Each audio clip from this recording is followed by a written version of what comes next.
selamat datang. Perkenalkan, nama saya Umutaro. Saya sedang melaksanakan kegiatan PLP di SMA 6 Tasikmalaya.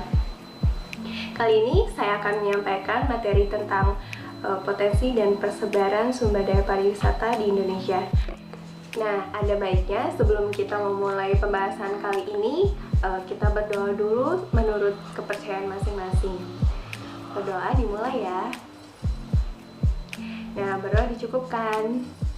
Kita langsung saja ke materi kali ini mengenai potensi dan sebaran sumber daya pariwisata di Indonesia. Si dasar yang akan dicapai yaitu 2 poin ya. Yang pertama, 3.3 menganalisis sebaran dan pengelolaan sumber daya kehutanan, pertambangan, kelautan, dan pariwisata sesuai prinsip-prinsip pembangunan berkelanjutan. Yang kedua, poin 4.3 membuat peta persebaran sumber daya kehutanan, pertambangan, kelautan, dan pariwisata di Indonesia. Nah, materi kali ini merupakan materi pokok dari pengelolaan sumber daya alam Indonesia. Adapun daftar isi pada pertemuan kali ini, yang pertama membahas tentang pengertian pariwisata, yang kedua keterkaitan geografi, yang ketiga unsur-unsur pariwisata, yang keempat atraksi wisata atau objek wisata, yang keempat daerah tujuan wisata atau DTW, dan yang keenam potensi dan sebaran pariwisata di Indonesia. Lanjut pada subbab pertama tentang pengertian pariwisata. Nah, diperkenalkan kata pariwisata ini dimaksudkan sebagai pengganti dari tourism. Bila diuraikan menjadi arti kata pariwisata ini berdasarkan dari kata pari dan wisata.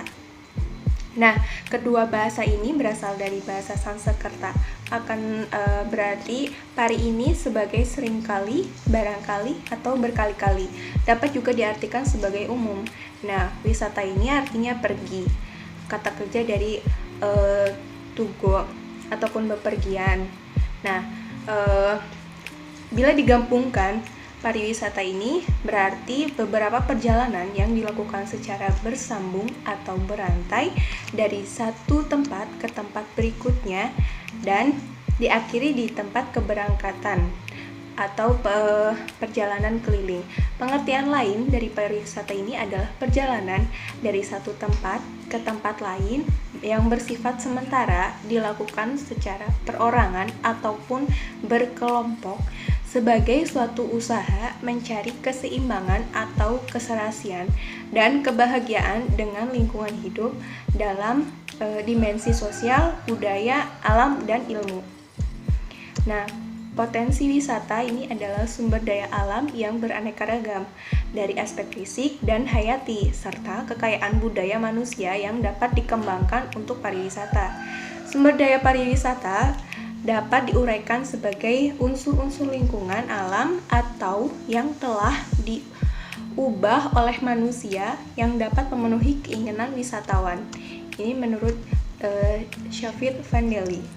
Nah, yang kedua, keterkaitan geografi dengan pariwisata. Pariwisata merupakan bagian dari kajian geografi. Nah, dalam mengkaji pariwisata ini, geografi menggunakan beberapa prinsip. Prinsip yang digunakan antara lain prinsip keruangan, prinsip penyebaran atau spatial distribution, prinsip relasi atau relation, dan prinsip deskripsi atau mendeskripsikan sesuatu. Prinsip keruangan digunakan karena wisata itu berada pada ruang atau wilayah di permukaan bumi. Prinsip penyebaran menunjukkan adanya perbandingan lokasi dari berbagai objek wisata dengan fasilitas wisata dalam ruang. Prinsip interrelasi mengkaji hubungan antara daerah asal wisatawan dengan daerah tujuan wisata, hubungan antar objek wisata di suatu daerah, hubungan pengembangan wisata dengan masyarakat, pemerintah, ataupun instansi terkait, serta hubungan antara objek wisata dengan fasilitas wisata. Geografi pariwisata merupakan bidang ilmu terapan yang berusaha mengkaji unsur-unsur geografi suatu daerah untuk kepentingan kepariwisata. Nah, unsur-unsur geografi ini di suatu daerah memiliki potensi dan karakteristik yang berbeda-beda. Bentang alam, pegunungan yang beriklim sejuk, kemudian pantai, landai dengan pasir putih, hutan dengan beraneka ragam tumbuhan yang langka, kemudian danau dengan air yang bersih dan merupakan potensi suatu daerah yang dapat dikembangkan untuk usaha industri pariwisata. Unsur geografi yang lain ini ada lokasi atau letak. Kondisi morfologi penduduk ini berpengaruh terhadap kemungkinan pengembangan potensi objek wisata. Peranan geografi pariwisata itu sendiri yaitu untuk mengetahui dan memahami karakteristik sumber daya pariwisata yang ada di setiap wilayah atau daerah, serta mengetahui dan memahami karakteristik aktivitas para wisatawan berdasarkan daerah asal dan daerah tujuan wisata. Nah, lanjut pada subbab ketiga tentang unsur-unsur wisata. Salah satunya yaitu tentang atraksi wisata. Atraksi ini merupakan pertunjukan yang dilakukan di tempat-tempat wisata. Pertunjukan tersebut ini misalnya seperti tarian, musik, dan lain-lain. Nah, pertunjukan ini dapat dilakukan secara tradisional maupun secara modern. Melalui industri atraksi wisata, maka diharapkan dapat meningkatkan keunggulan daerah wisata setempat, sehingga dapat dikenal oleh banyak orang.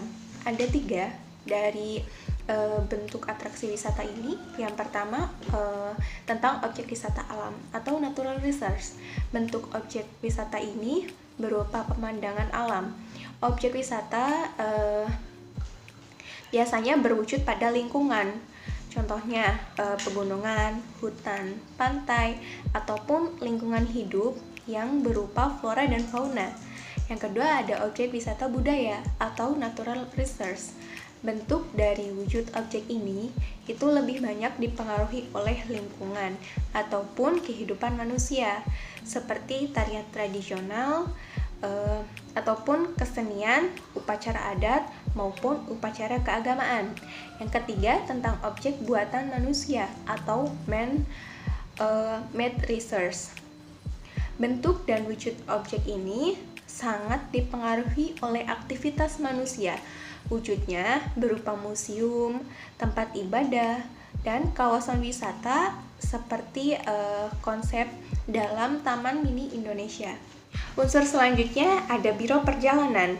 Nah, Biro Perjalanan ini merupakan badan usaha di mana melayani semua proses perjalanan pariwisata dari berangkat hingga sampai pulang kembali, yang sehingga wisatawan ini mendapatkan kenyamanan selama perjalanan pariwisata.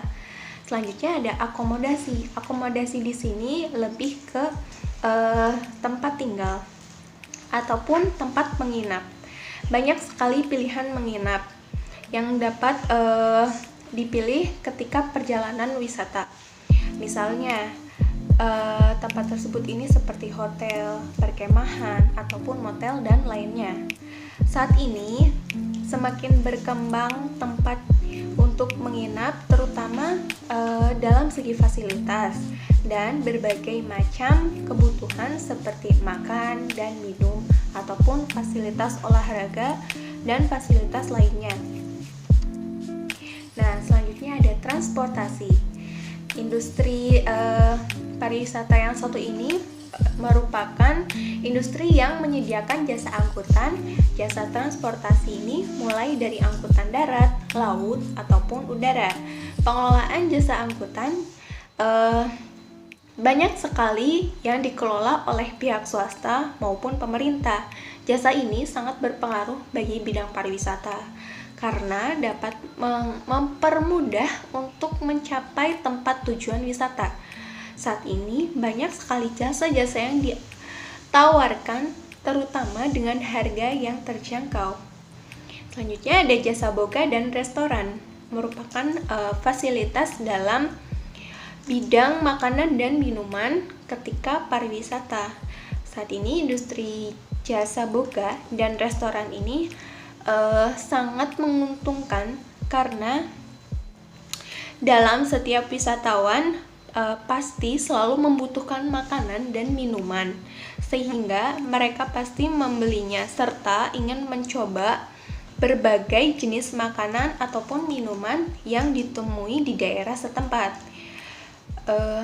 Dan makanan minuman ini biasanya sering dijadikan sebagai cenderamata atau oleh-oleh untuk dibawa pulang ke rumah.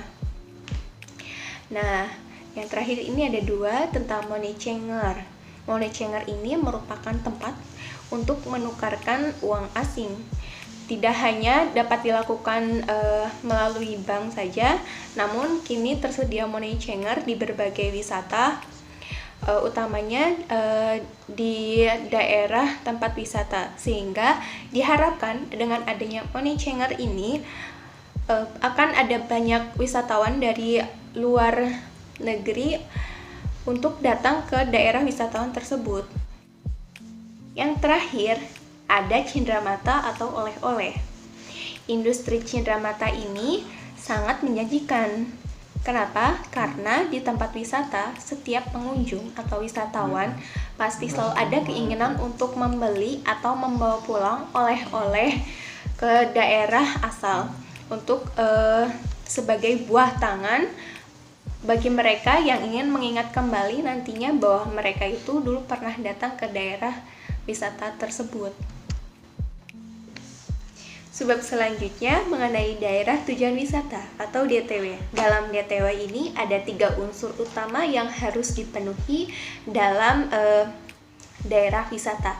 Yang pertama ada something to see atau ada sesuatu yang dapat dilihat.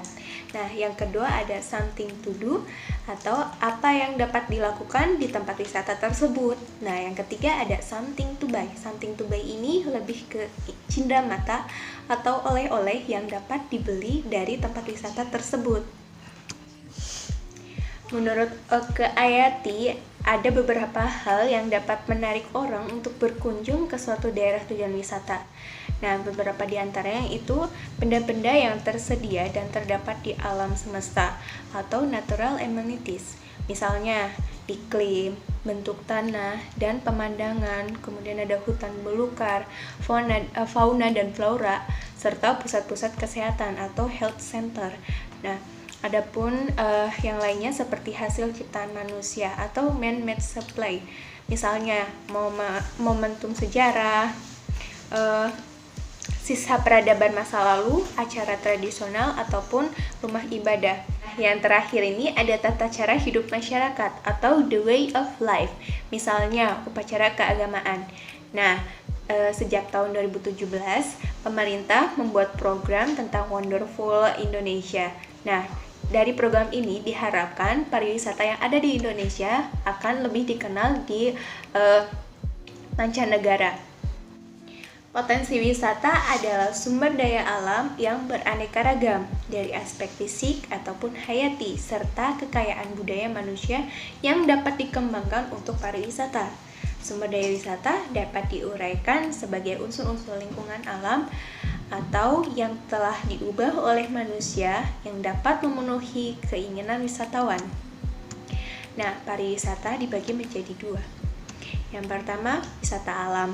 Pariwisata alam merupakan pariwisata alam di Indonesia yang murni dari alam itu sendiri, tanpa ada campur tangan dari manusia. Seandainya ada campur tangan manusia, maka hanya berperan sebagai perawat ataupun penjaga agar tetap terjaga kelestariannya. Pariwisata alam memiliki 2 macam. Yang pertama, bentang alam dan flora fauna. Bentang alam ini contohnya seperti pegunungan, taman laut, pantai, dan sebagainya. Sedangkan flora dan fauna ini ada taman nasional, suaka alam, dan sebagainya. Yang kedua ada pariwisata buatan. Tempat wisata ini merupakan pengadaan wisata yang diawali oleh manusia itu sendiri dan juga dikelola oleh manusia dengan tujuan untuk membudidayakan suatu tanaman atau satwa maupun mendatangkan keuntungan dengan menarik minat para wisatawan dari asing ataupun lokal. Pariwisata buatan sendiri memiliki 2 macam. Contohnya peninggalan bersejarah dan budidaya. Dari peninggalan bersejarah ini ada berbagai macam candi yang dibangun pada zaman dahulu dan peninggalan lainnya. Sedangkan contoh dari budidaya ini seperti hutan wisata, perkebunan, dan sebagainya. Nah, contoh-contoh pariwisata alam ini ada yang pertama, objek wisata pantai. Sebagai negara dengan garis pantai terpanjang kedua di dunia, tidak heran jika hampir seluruh provinsi di Indonesia memiliki objek wisata pantai. Salah satu contohnya ini ada objek wisata Pantai Pink di Nusa Tenggara Timur. Yang kedua ada objek wisata danau. Objek wisata danau ini terbagi menjadi dua, yaitu danau alami dan danau buatan. Salah satu objek wisata yang paling terkenal ini ada Danau Toba sebagai danau alami yang terbentuk akibat letusan gunung berapi. Nah, yang ketiga ada objek wisata Taman Nasional dan Taman Laut. Saat ini terdapat kurang lebih 50 taman nasional di Indonesia yang pengelolaannya di bawah Departemen Kehutanan Republik Indonesia. 6 diantaranya ditetapkan sebagai situs warisan dunia atau World Heritage Sites. Hal tersebut menyebabkan Indonesia kaya akan flora dan fauna. Taman Laut adalah suatu daerah laut yang ditetapkan sebagai tempat pelestarian sumber daya laut. Di daerah tersebut diatur zona-zona untuk mengatur kegiatan yang dapat dan tidak dapat dilakukan. Misalnya, pelarangan kegiatan seperti penambangan minyak dan gas bumi ataupun penangkapan ikan. Taman laut yang terkenal ini salah satunya ada Taman Laut Bunaken di Sulawesi Utara. Yang terakhir ada objek wisata gunung. Nah, objek wisata ini dapat dijumpai pada daerah gunung atau pegunungan. Salah satunya ini wisata air terjun, kemudian bumi perkemahan, tempat camping, daerah kawah gunung, atau daerah sumber air panas, dan yang lain. Potensi pada subbab selanjutnya ini ada tentang pariwisata budaya. Nah, Indonesia ini kan memiliki beraneka ragam suku budaya, sehingga budayanya pun juga sangat beragam. Setiap daerah memiliki keunikan dan ciri khas masing-masing. Budaya dari setiap adat istiadat ini salah satunya seperti tari-tarian, rumah adat, kemudian ukiran, alat musik, pakaian, upacara pernikahan, upacara kematian, ataupun upacara kehidupan lainnya yang memiliki daya tarik wisatawan tersendiri untuk dinikmati keindahannya. Contohnya seperti tari reog Ponorogo di Jawa Timur. Kemudian ada pertunjukan angklung dari Jawa Barat dan yang lainnya. Yang ketiga ada potensi pariwisata sejarah. Nah, Indonesia sangat kaya akan peninggalan sejarah, peninggalan benda-benda kuno dan bangunan candi peninggalan masa lalu yang merupakan objek menarik bagi wisatawan dari lokal maupun luar negeri untuk berkunjung. Daya tarik dari wisata sejarah ini seperti dari sisi keindahan, keunikan, kemudian benda-benda peninggalan kuno ataupun nilai patriotisme, serta nilai-nilai perjuangan yang telah dilalui oleh bangsa Indonesia. Nah, contoh objeknya ini ada Candi Prambanan, Candi Borobudur, dan sebagainya. Yang terakhir ada pemanfaatan sumber daya pariwisata berdasarkan pembangunan berkelanjutan. Nah, lingkungan alam ini berperan dalam mendukung suatu wilayah menjadi daerah tujuan wisata. Tidak dapat dihindari bahwa kegiatan wisata ini menimbulkan dampak terhadap alam di wilayah sekitarnya. Kondisi inilah yang harus menjadi perhatian agar pembangunan pariwisata tidak berdampak negatif terhadap alam dan lingkungan. Sumber daya pariwisata di Indonesia ini antara lain ada pariwisata maritim dan bahari. Nah, jenis wisata ini banyak dikaitkan dengan kegiatan olahraga di air, seperti danau, pantai, teluk, ataupun laut, seperti memancing, berlayar, menyelam, dan sebagainya. Di Indonesia ini banyak tempat dan daerah yang memiliki potensi wisata maritim, seperti Pulau Seribu, Danau Toba, dan sebagainya. Pariwisata cagar alam dan taman konservasi. Wisata ini banyak dikaitkan dengan kegemaran akan keindahan alam, kesegaran hawa udara di pegunungan ataupun keajaiban hidup binatang dan marga satwa yang langka serta tumbuhan-tumbuhan yang jarang ditemui di daerah lain. Nah, di Bali, wisata cagar alam ini telah berkembang seperti Taman Nasional Bali dan Kebun Raya Eka Karya. Kesimpulan dari pertemuan kali ini yaitu pariwisata merupakan perjalanan dari satu tempat ke tempat lainnya yang bersifat sementara. Pariwisata ini dapat berupa pariwisata alam, pariwisata budaya, dan pariwisata sejarah. Pembangunan sumber daya pariwisata bukan hanya berkaitan dengan isu-isu lingkungan saja, tetapi juga isu peningkatan kesejahteraan masyarakat dan yang lainnya. Untuk itu, kita harus mampu mengelola dan memanfaatkan sumber daya pariwisata berdasarkan prinsip pembangunan berkelanjutan. Nah, cukup sekian pertemuan kali ini. Kita bertemu kembali di pertemuan berikutnya. Apabila ada yang ingin ditanyakan, bisa ditanyakan di WA group ataupun langsung menghubungi nomor saya. Nah, demikian yang dapat saya sampaikan. Terima kasih untuk perhatiannya. Assalamualaikum warahmatullahi wabarakatuh.